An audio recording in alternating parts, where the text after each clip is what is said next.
One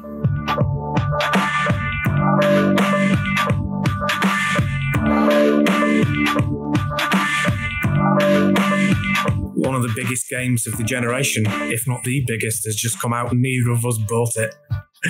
Oh, you're on about the new Pixel Lines update? Of course, yeah. No, so yeah, The Last of Us 2 has obviously released, and I've not picked it up because of my children, and I'll get into why because of my children in a moment. It's not why you might think. There's our clickbaity BuzzFeed title, by the way. And yeah, I've just not been able to pick it up, but I've been intrigued by everything surrounding it. So how comes you've not gone for it yet? It's funny with those sorts of releases. I think the primary one is completely apolitical. It's just because I'm cheap and I don't tend to buy things on release. So I can be years behind the curve on stuff, and it's only the odd thing I buy new. I also don't want to contribute to Naughty Dog because I don't like their working practices. So although I want to play the game, I'll buy it secondhand so they don't get any money off me. That's a kind of moral/ethical decision everybody themselves has to make. Legal piracy. Yeah, legal piracy, definitely. And also it's the kind of game I really quite enjoyed the first one. You know, I'd say it's a really great game. It didn't change my life or anything, but I was very impressed by it. And I really want to play it, but I'm not like frothing at the mouth like I would be. I don't know. And we all have our wheelhouse, and mine is kind of like a really sparkly new horizontal shooter. But yeah, no, it's not one of those things. I go, yeah, I really want to play that, but I'm quite happy to wait. Oh, yeah, it's the same with me. You know, if a game's been made by less than 10 people, then I'm all over it. So, I've noticed that. Yeah. But yeah, with the first one, I found the opening of that game to be just an absolute emotional brick to the face. I got affected by, and by the way, spoilers ahead for the first game if you haven't played it and you really want to play it. So there's your warning. But when Joel's daughter dies in the opening act, that really hit me because I actually thought that was really well done.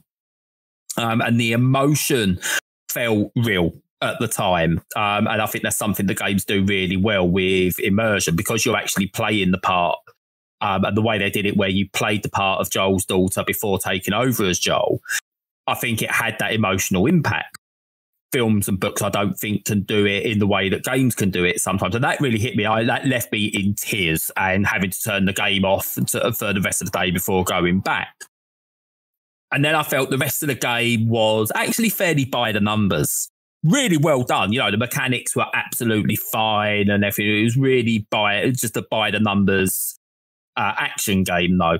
Full stealth parts that you didn't have to stealth, but still felt like you was punished if you didn't, and that kind of thing. A lot of weird gaming tropes in there. And then it stuck the ending. One of those rare cases where a game really sticks the ending.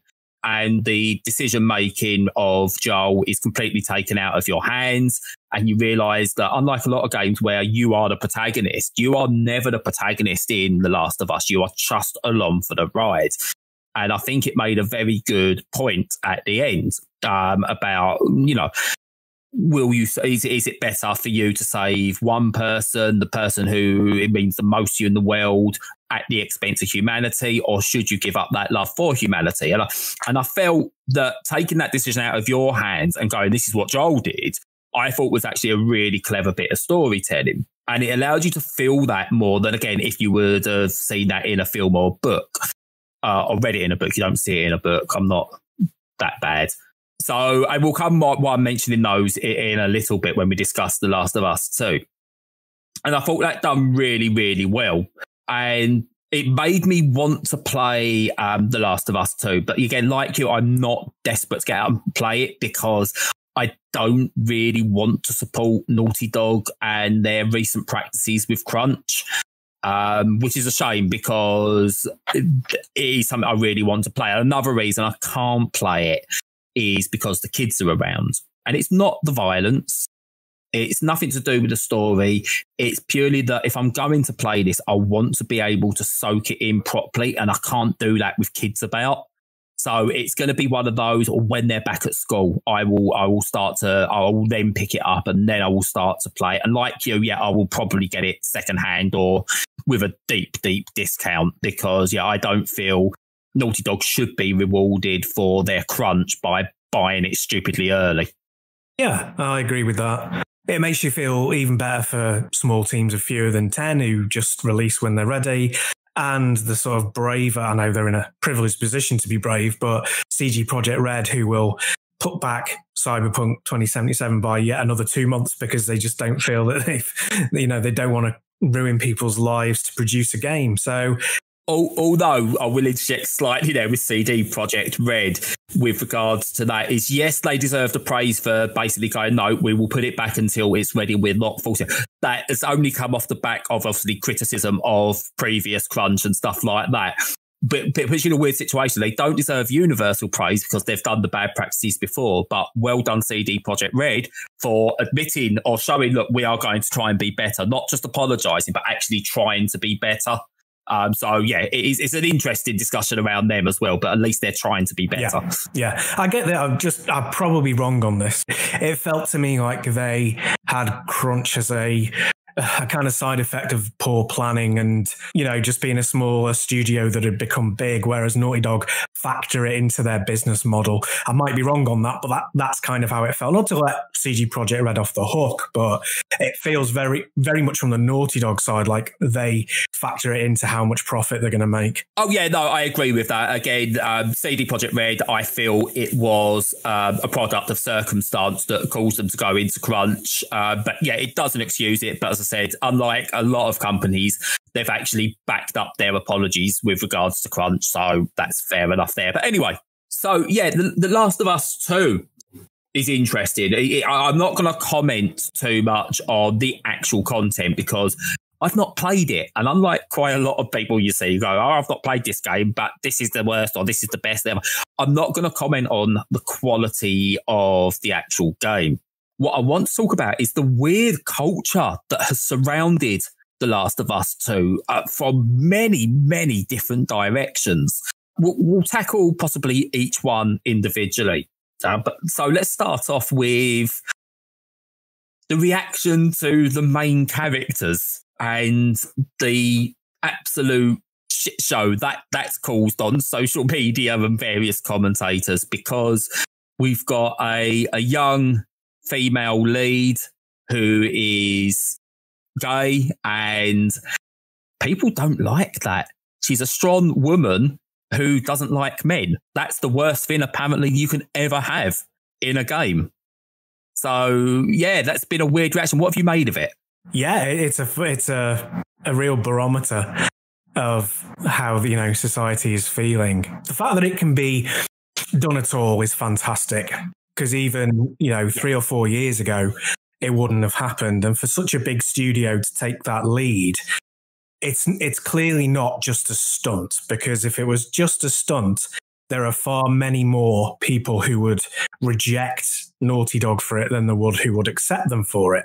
And I think they're being very, ironically, very brave. This is the irony with big companies. I work for a big company. Well, I do for a month and then I'm redundant.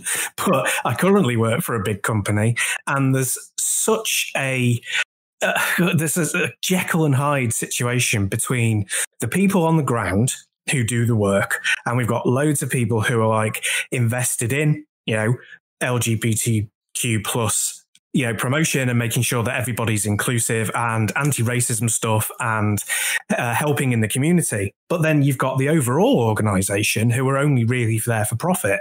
And there is a huge clash between those two cultural differences. There's the cultural difference of the people who you've got in who genuinely care and the senior management who genuinely don't. And, that's very stark, but it's very true. And I feel that there's that with Naughty Dog as well. I mean, they'll have done a risk analysis on whether putting that storyline in and putting that representation in will harm their sales, or whether there is enough of a swell, whether there's enough of a movement towards inclusivity so that they can be seen as a pioneer and get a boost from that. Now, part of that's profit. But as I say, the people on the ground who are like writing it, animating it, they've pretty much got to be on board. They've got to understand and care about their subject for it to be a good piece of art, or even, one step down from art, entertainment. And I think it sounds as if, it sounds as if it's a bit rough in some ways. I don't know. I've not played it, but it sounds as if they've broadly achieved that. And I think that in itself is a great thing. Whether it properly represents gay people, who can say? I mean, I know that there are a lot more women in the industry than there used to be. I don't know how many are at Naughty Dog, but the representation of cis het, so basically straight white people who are writing this game is probably still very high, and how that translates into it being quote unquote authentic gay relationship, I don't know. But the fact that they've made the attempt, despite all of the problems that will bring them, has to be lauded. Yeah, you spot on there. Before I go to a couple of points, I want to follow up with that. I love the fact that straight white men are called cis men, and that just winds them up even more because they don't know. For ages they didn't know what it meant. Yeah. And the South Park game, I think it was the Fractured Butthole version, really lampooned that really well. But yeah, with regards to Naughty Dog's approach to introducing characters of any basically sexual preference right across the scale is tested well in the original game, and when you meet Bill. Overall, the fact he is gay was handled very well. Wasn't too keen on the let's just make sure it's signposted with the magazine in the back of the car as that scene finished. As that segment of the game finished. But overall, I thought they handled it really well. Just, didn't need to signpost it. And I think they felt at the time that the reaction to that was positive enough because, rightly so, they praised for including a gay character, and his main feature wasn't that he was gay. He just happened to be gay. And that was really well done. And then with the first real marketing for The Last of Us 2, when you're reintroduced to Ellie, and I do apologise, I don't know what her partner's name is in the game because I've not played it, and I've tried to avoid as much of the marketing as I can so I can go into it fresh. But the first real marketing when they showed it off was Ellie dancing with her partner and then embracing. And that was just done. It was shown as perfectly normal. It wasn't lingered upon. It wasn't done for titillation. But at the same time, it felt just that little bit cynical. That was, right, let's test the waters. How's this going to play out? And I do wonder if the overall reaction had been completely negative, how much they would have leaned into the fact that we've got an LGBTQ plus character as a lead character in a game. Would they have backed out from that a little bit? Mm. So it's interesting. I mean, the reaction to it was overall positive. You got to see who the homophobes and transphobes and etc., who they are. And their voice was a lot smaller than those who really went for it and liked it. Or just were nonplussed about it. And that's the reaction I like seeing from a lot of people was the general reaction of, yeah, and that's the most I would. The people who really overpraised it, good for them, because it's great to see that this is there. But I really like the reactions of, and she is what she is. That's some really good points. I like, one thing about the early things, like you said about testing the water of the couple embracing, and how that played out with people in people's minds. There's a big gap in gaming between if you're viewing something, if the characters in that world represent people that you know or archetypes that you know, then you're fine with that. So, you might see a gay person and gay people in real life, and you're one of those people who goes, oh, but I've got a gay friend, and just defending your points of view by that. And you can go anywhere on the spectrum from being gay yourself to being somebody who's, a little bit homophobic and a bit frightened, and still accept people of that nature and character in your game in the background, as long as your protagonist is still representing you. And the big thing that's like the big switcheroo, and why not everyone, but why a certain section are up in arms, is this, well, you're in the shoes of this woman now. You're a woman, not a man. You're not Joel. You're a young woman. You are a woman who's not being sexualized, which you used to. not in any way, and you are now gay. And this person has literally nothing to do with the establishment, with the patriarchy. No, and where The Last of Us taught us that you are not Joel. You are not playing the character. The character is the character. You're along for the ride. I'd imagine, again, having not played it, but I will go for, they will do a similar thing. You are not in control of Ellie and her decisions on the whole. You are along for the ride. Yes, you play it, but this is a strong gay female character. And whether you like it or not, there is nothing you can do about it, which I think is really a really interesting point for the game designers to make, is to use that ability that they are, that base they created in the first game, and really allow that to come home in the second game. And yeah, the fact that Ellie doesn't tick any of the boxes, because even as a female character, people have objectified Lara Croft. I've seen it even with the new iteration of Lara Croft. She's still objectified. You can have her because she's a female and she's strong, sure, but she's still straight. So as a male, I can have her if I wanted to. And I'm talking in general, not me personally, by the way. just to clarify. No, I got it. Possessiveness and power. Yeah. Yes. Whereas with Ellie, you haven't. She's a lesbian, and you can't have her. She's a strong, powerful woman. You cannot have her. The only thing she's missing to really send people off the deep end is the fact she's not black. And yet, where I like this as well, and if I'm right, I'll need to check back the trailer because I've only seen it a handful of times previously. Her partner in that trailer is mixed race, I believe. She seems to be a woman of colour. Yeah. Yes, yeah, she's definitely a woman of colour. So that then really does it, because not only now is she a non-straight white male, she is now, a strong female LGBTQ plus who is with a person of colour. It's almost like they've just gone for, look, if you're that far right wing that you can't cope with any of this, we'll just go all in on it. And it feels really weird that it is possibly a corporate decision, because I think you're right. If it was going to completely bomb their profits, and that's the bottom line with a company, they're out to make money, and I've got no issues with a company being out to make money.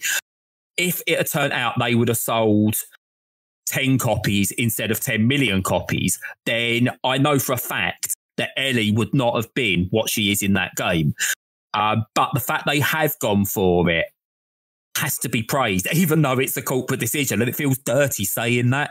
Yes. Yeah, no, I know what you mean. And again, I go back to, the people on the ground. I think an analogy would be like if you've got a kid and you trust your kid and you think they're a nice kid, and you come to an age where you have the opportunity to give them, a pocket knife, say, and, some kids might, you make that decision, you give them that, and they might go off and do something horrendous. But most would pick it up and be creative and, whittle or build or, use it in some sort of fantastical way that doesn't involve any harm to anything. And I think that's the same here. It's like once that corporate decision was made, it's like, right, okay, we're going to do it. Then it's enabled the people on the ground who genuinely care and don't give a monkeys about whether people are gay, straight, what colour their skin are, to just run with it and make a brand new story. And ultimately, that's what you need. Because if you think about, one of the things that puts you off about games, or puts me off about games, is that they don't progress in sophistication, or certainly not quickly enough. And it's so nice to see that there's the opportunity now for stories to be told from different perspectives, so you can see different stories and really inhabit a different world. I don't want to keep going into a white heterosexual male's view of what fighting is, or what the future will look like, or what the post-apocalypse would be like for them. I could work that out myself, even from my own mind and my own ability to create fiction, or from just the thousands and millions of films and books that have come before that do it. It's just time for something new. And what's interesting with the reaction to this, and this will probably be the last point I'll make on that side of it, is the general reaction of why is it being put in all our games? Why is it, we can't have this, we can't have that, because it's all got to be it's all got to be about the gays and then things like that. Is a general reaction. Say it's not every game. If you don't want to play The Last of Us 2 because there's a strong lesbian as the main character, go play another game that has white straight males. Call of Duty has it. No one is all of a sudden putting in gay characters as the main focal point. And I don't think I've ever played. I've played a couple of indie games that have done it, but I've never played a game that has just gone outright, hey, this is a game about gay people. Hey, just check, hey, we want you to make sure this is a lesbian. The only people really bringing up the sexuality of the character are the people fighting against it. Everyone else is just happy to play Ellie as Ellie. And her sexuality, I believe, is completely secondary to it. The reason you have the parts that show where she's in love or she has a partner is I think that's an emotional bond you need. Same way Joel's daughter had to die at the start of the game to give you that emotional bond and to give you a reason for why he wanted to protect Ellie so much. And Ellie had to be shown as being in love. It just so happened she was in love with a woman. And that is absolutely how it should be. It's only the people who are fighting against it that are making a big issue of it. The colour of the character's skin, their sexual preference, their gender is all just secondary. It just so happens to be that character in game 24, a couple of years down the line, a trans man, because that's just what they happen to be, or, they're pansexual because that just so happens to be their sexual preference, without it actually having a bearing on the story. And with The Last of Us 2, I don't think it actually has a bearing on the story. And I think we'll look back at this game in many years to come as a starting point for popularising it being okay not just to be a straight white male in a video game. Yeah, I really hope so, because what you need is these sorts of things so that the stories about, LGBTQ experiences that can't be from any other perspective and that is purely about people's lives and their emotions can be actually made. Because until you have the big dumb blockbuster version where the lead is a trans man or a trans woman or, any other scenario you can think of, then until you have that, then you can't have the deeper, more intimate stories. And it does look as though there's a great deal of intimacy in this, in terms of, and by intimacy, I don't mean like sexual intimacy necessarily. I mean emotional intimacy, where the first game, and again, spoilers, is about how you struggle to bring somebody up who is a stand-in for a child that you've lost. How do you actually make sure that you're not just recreating and remolding a child into what you believe yours would have been, which I thought was a brilliant story to tell. And this, hopefully this new one is bringing in, well, how in a post-apocalyptic society where everybody has to be violent to survive, where does love come into that? Where is one of the most important things in human existence, which is love? Where does that fit in? And I'm hoping that's the story being told as well. Yeah, and you've made that almost a perfect segue, really, because the next part to talk about is the story or the writing behind The Last of Us 2. And again, I'm going to jump back slightly to The Last of Us, which I felt was a really interesting narrative throughout the game. And as I pointed out, certain elements of it were done really well, but they worked in the confines of it being a video game. But if you was to actually sit back and put that together as a film, it is lacking in so many places. There's so much nuanced writing that's not in there that it just wouldn't work as a film. But what has really got to me with this is the overboard reactions to both it being supposedly the best thing since sliced bread in terms of writing and that it puts films to shame. That's just a ridiculous notion. And the other side of it, completely mocking people who really did enjoy the story and want to compare it to a classic film, an important film. Because I think somewhere along the lines, people have lost what the discussion should be. Schindler's List tells an important story for a reason. Now, maybe comparing to that was a mistake, but I think The Last of Us 2, again, has some important storytelling to do. And the writing is really, from what I understand from a lot of people who played it, is right up there with some of the best you'll see in AAA video games. And that needs to be applauded, but it needs, I don't want to say the word both sides, because it sounds like I'm doing one of those arguments, but it needs people from both sides of the argument to actually calm down a little bit and just go, okay, yeah, it's not a film. It's never going to be as good as, Oscar-worthy films. But let's take a moment and look at what it's actually doing. And people who are mocking it need to go, yeah, do you know what? You're right. This is trying to do something different. It is trying to stand out and it is trying to be a bit more serious. And then have that discussion rather than just openly mocking each other or doubling down on your stance. Yeah, I mean, to kick off, I really feel sorry for Jeff Kanata, who came out with that about Schindler's List, because I listen to his podcasts. I listen to DLC, which is his video game one, and the Slash Filmcast, which is about films, obviously. And he's a guy who wears his heart on his sleeve. He's a very caring chap. And he's clearly just put his foot in this, and the pile-on has been absolutely stunning. And I think it is because he's touched a nerve and he's on the wrong side of what he's done. He said the wrong thing, but that obviously wasn't his intention. But like you say, you have to be really careful with these comparisons because they are completely two completely different media. You know, you can't just go, oh, I like John Wick, but it's no Van Gogh's Sunflower. You know what I mean? It's a totally useless comparison. So, especially as it's more like The Scream, but yeah.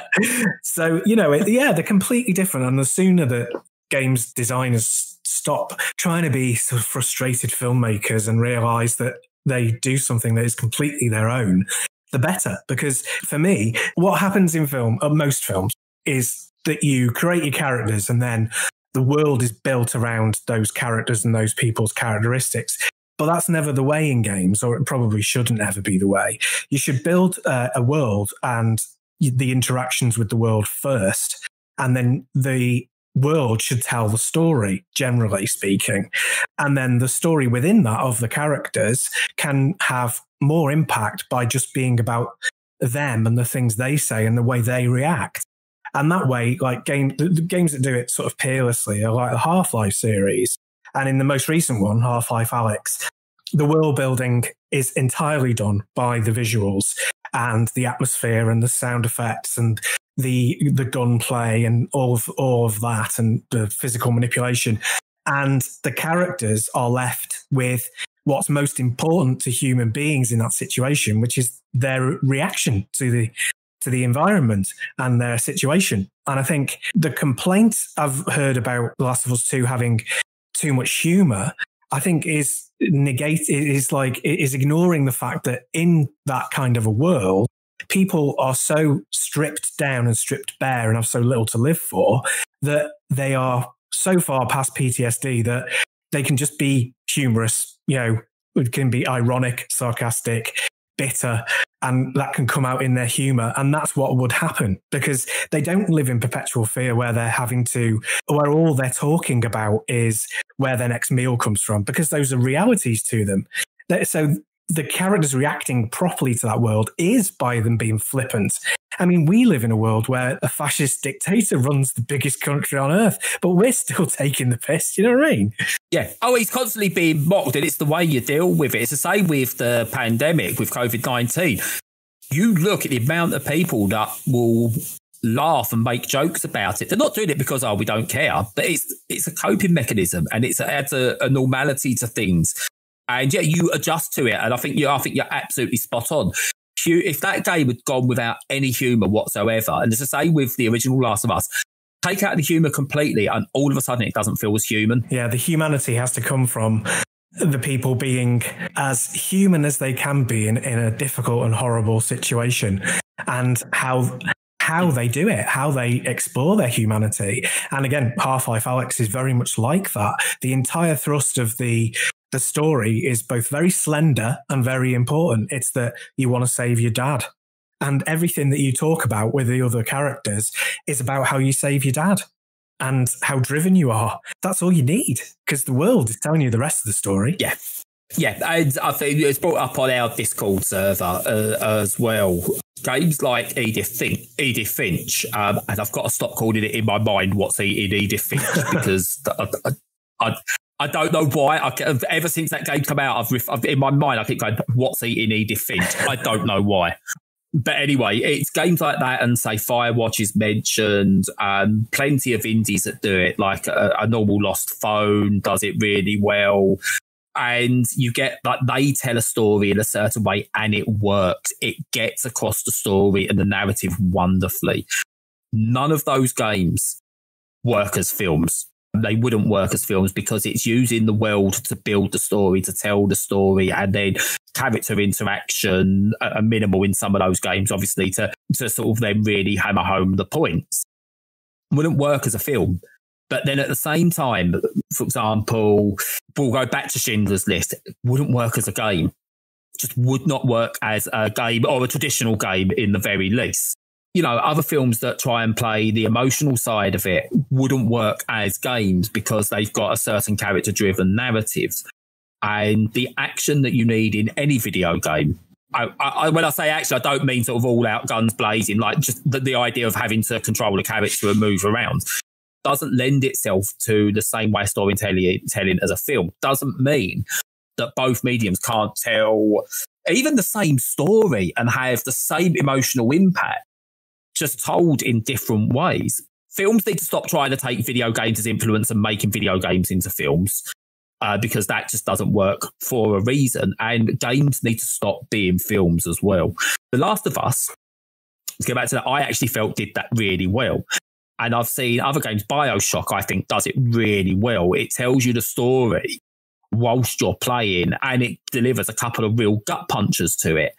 And The Last of Us, and even I will say probably Last of Us 2 do that as well. But yeah, people need to get over this idea of every game is trying to do a David Cage and be a film, because it's not like that. It's great storytelling, but just a little bit less of the hyperbole, I think, will work really well when it comes to discussing these games.